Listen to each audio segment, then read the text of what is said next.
Well, hello, Colorado Springs, and anywhere else that you find us and to be able to tune in and join us. We're going to be hosting our very first EL online today. For those of you that don't know, EL stands for Early Literature. So we'll read some books. We're going to talk about the books a little bit as we read through them, and then we're going to do a craft together that's going to help you with your children, especially since we're all cooped up inside. So hopefully that'll help you. Go grab your brothers, your sisters, your moms, your dads, your pets, favorite stuffed animals, and come down and join us. So while you guys go and grab a stuffed animal or a blanket or something you'd like to read with us with, moms and dads, I'd like to introduce who we are. So we are the parent-to-parent team here in Colorado Springs, and we are an initiative of the Military Child Education Coalition, or MCEC. That's a mouthful, so often we'll say MCEC. And here in Colorado Springs, we are funded by the Wounded Warrior Project. So we'd really like to give a big shout out and a thanks to them for all that they do and for what they do for us. So we would really like to start now today with our books, and we're going to read 2 books today. Usually we read more if we're in person, but we'll keep these a little shorter online so that you can join us. But we're going to do a theme on imagination today, because we all have to imagine being out of our houses and imagine all the places we would go. So let's take some time and have some fun with our imagination today. So the first book that we are going to read is called You and Me and the Wishing Tree. So let's get ourselves all set up here so you can see the book better. All right, so here we go. The title of the book is called You and Me and the Wishing Tree. Title is another word for the name of a book. So the name of the book is called the title. We also down here in very small print, let's see if you can see it, is the name of a person who wrote the book. Does anybody know what the name of the person who wrote the book is? You're right. The name of the person who wrote the book is the author. The author writes the book. Her name is Nancy Tillman. So Nancy Tillman wrote the words for this book. Does anybody know the name of the person who draws the pictures? That's right. It's an illustrator. An illustrator draws the pictures for the book. Sometimes the same person who's the author is also the illustrator. So the person who wrote the book is the same person who drew the pictures. Anyway, the title of this book is called You and Me and the Wishing Tree. So let's get started. The wishing tree. Listen for it in the breeze. It's not like all the other trees. With every rustle, puff, and swish, it says, I wish, I wish, I wish. We woke up in the usual way, but it was not a usual day. Out on the lawn, plain as could be, stood an orange wishing tree. I wish, said I wish, said you, and so our double wishes grew. I kept my wish a secret one, but you were not so shy. You clapped your hands, jumped off the bed, and said, I wish to fly. In just a whistle's worth of time, and not a second more, our feet were not attached to ground the way they were before. Up we went, just you and me, high above the wishing tree. Ooh, which one would you like to be? The little boy in pajamas, the little girl in her pajamas. Oh, look at the puppy dog. Who would you bring with you? We flew in silence like the birds. It was too beautiful for words.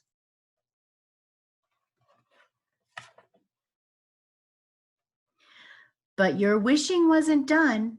Why should you just stop with one? In the valley far below, down where all the wishes grow, your wishes grew, both big and small, till I could hardly count them all. In fact, I barely got to 10 because you wished for breakfast then. I wonder what they're going to eat. I wish, you said, and just like that, the friends you wished for came and sat. Do you see who came and sat with them? You see the bears? I wish, I wish, I wish, you shouted. Wishes bowed. And played. Hopscotch would be a great thing to play. You could even set up a hopscotch in your family room. And sprouted. Ooh, another thing you could do, maybe if you have seeds around, you could plant some seeds and watch them grow. Every wish was wishable, even you invisible. But as the day began to end, your wishes became quieter then. I saw your silly sleepy head, was wishing it was back in bed. And so I did what parents do. I picked you up and carried you. As you drifted off to sleep, you whispered, "Did your wish come true?" I whispered back, "My little one, my wish was just to be with you." We're going to have so much time to spend with each other, aren't we? We need to be patient with each other as we learn how to homeschool and spend time with each other as we stay in time, so inside more, and we're just going to have to be patient with each other. But I loved that book, so I hope that you enjoyed that book as well. So we're going to read one more book today about imagination, and this one has to do with the craft that we're going to put together today. So my friend, my moose friend, and my little bee friend are going to read this book with us today. So this book is called Imagine a City. Do you remember what the name of the book is called? That's right, it's called the title. This title is called Imagine a City. And the author of this book is Louise Hurst.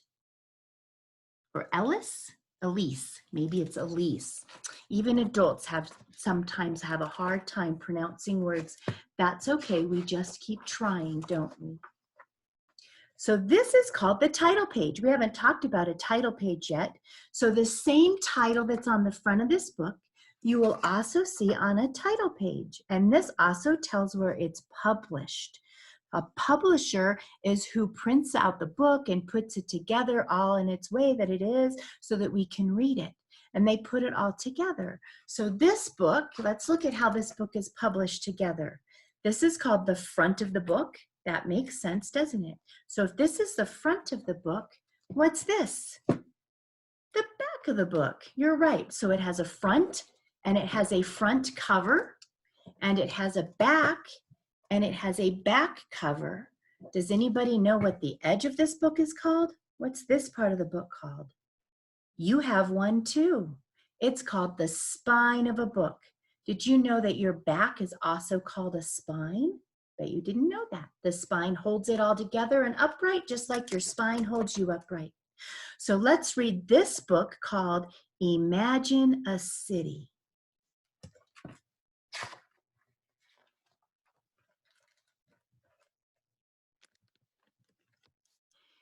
Imagine a train to take you away. Imagine a city and drops of rain. A world without edges, where the wind takes you high, where buses are fish. The little bee thinks that's funny. Do you know any buses that are fish? Do you see him in here?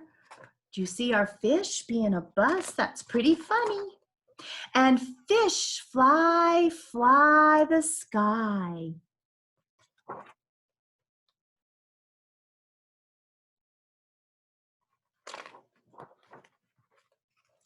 Imagine the stories. Look at them all. Let's take a second and look at all of the things happening in this picture. There's butterflies. There's animals climbing up to get the books. Look at the lion reading at the table. And he's imagining the horse coming right out of the picture of the page. And measureless treasure. What does measureless mean? Measureless means it can't be counted. There's so many, it can't even be counted, all those treasures. Now on this page, I want to point something out to you that I want you to remember. What's this little girl writing here? Is she writing on a magic carpet? If you're on a magic carpet, you can pretend and imagine to go all kinds of places. Remember that magic carpet. Where you sit with me as gargoyles sip tea. The world is your teacher. The past carries on. See the dinosaur? And sunlight is breathed in a murmuring song. Imagine the wonders of just such a land. Imagine it all in the palm of your hand. Did you like that story? I really liked it. What if? So those are our books today on imagination. I hope that you liked them a lot. I sure liked them. So I hope that you were able to see those today. So moms and dads and little ones, here's what I want you to look about for and to look and focus on a little bit as we get started here. So when our little ones are starting to learn to draw and they're starting to learn to have some of their fine motor skills, they need lots of practice with being able to write things. So, and different kinds of lines. So here's some example of some things and some patterns that you can work on with your little ones and let them try to do some. So you have some that look like waves. We have some more sharp up and down that have some points. We have some squiggly lines here, some loop-de-loos, some that look like upside down waves or maybe even a cloud. These are not necessarily solid lines per se, but some dashes and some dots and some different ways to do them. I like to call these little castle lines because they look like castle tops to me. But when your children are able to practice these, they're going to be able to write their letters better. They're going to be able to do cursive if anybody's teaching that anymore. I hear some don't, but I hear some are bringing that back. So these things will all help them with their fine motor skills so you can practice those. This is going to feed right along with our craft. So let's put this down. Here's where you might need to pause and go and grab all your supplies that you're going to need. So let me look down at our table here and explain what we're going to use today. So today we are going to make our own magic carpet. So we have some of those patterns and some of those lines that we practiced and looked at before. We even have some suns added in here. So this is what we're going to make today together. So you're going to use things and items that you have in your house. If you don't have colored paper, white paper will work too. You can color it. You can still do what you need to do. So a solid background, this is a normal size piece of paper. I just happened to pick black, but you can pick whichever color you want. So you need one piece of paper. Might just be white. That might be all you have at home. I picked 4 different colors of paper. So this is one sheet of paper and I've cut it into fourths so that we have 4 strips of paper. And I picked 4 different colors. And then I took a littler strip and I cut these up in little rectangles. You see that shape is a rectangle. 2 lines are longer and 2 lines shorter make a rectangle. And then I fringed them. So I cut up and down just a little bit so that we have little fringes. Oh, that's my puppy. I wondered if she was going to speak up for us. Maybe you'll get to see her one day.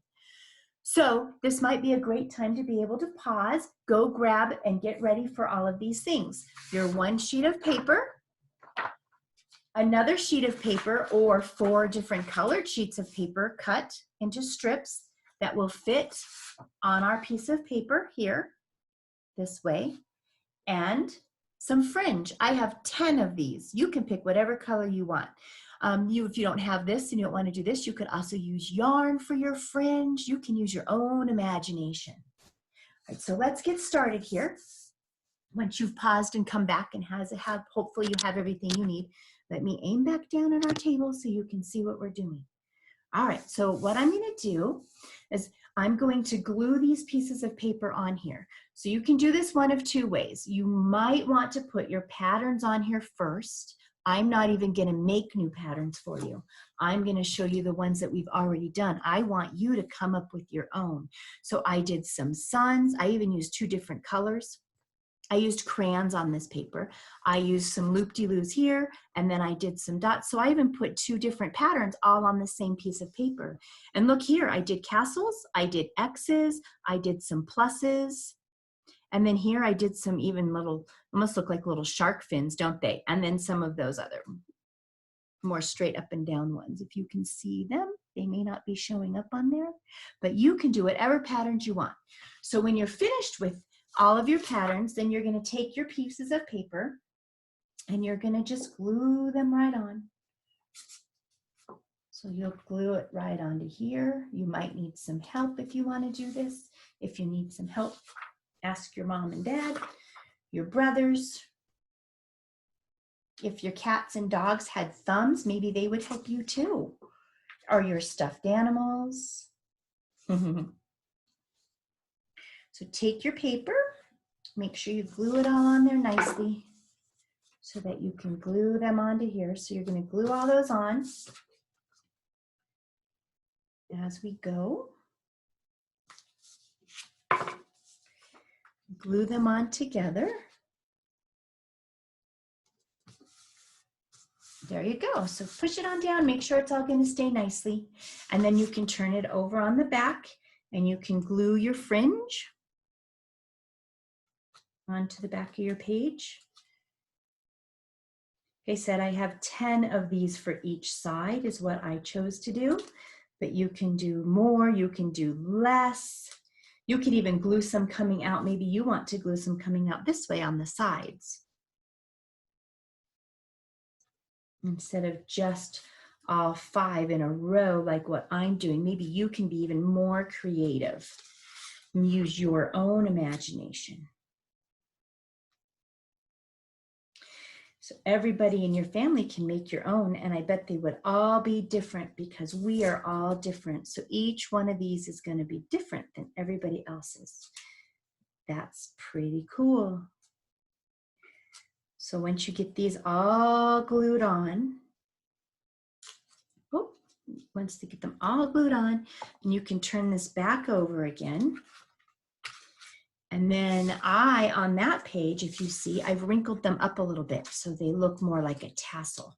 So I bend them backwards and forwards a little bit and separate them apart so that you have your own magic carpet. We think that's fun. So then once that was all done, on the back, I would encourage you to ask your child or go get a pencil and bring it to your mom and dad if you can't write on your own. Or you can also write, I hope that they're sitting right next to you and doing this with you, but you can write, where would you go? So I've been here, I would go deep in the ocean on my magic carpet and visit the mermaids. So where would you go on your magic carpet? So moms and dads, if you get this all done and help your kiddos do this and make themselves their own magic carpet, we'd love it if you would take a picture, maybe pictures of you putting them together, and post them underneath in the comments for us so we can share and see what your magic carpet looks like. We would love to see that. And then share with us where your child just said that they would like to go on their magic carpet. So to extend this even further, you can also get a beach blanket, or maybe you have even a carpet in your house that you can pull out and your children can hold the edges up and pretend to be riding on that magic carpet. And you can take trips together right from your living room and go on adventures together and make up silly stories as you go along. Maybe you'll want to write those down, and then your child will be their very own author of their very own book, and they can write pictures in there and things like that. So I'm hoping that this will help you as as you have to spend time at home inside your houses, and stay safe, wash your hands. And again, thank you to the Wounded Warrior Project so much for the ability to be able to share these things with you. I'll talk to you later. See you next time. Bye-bye.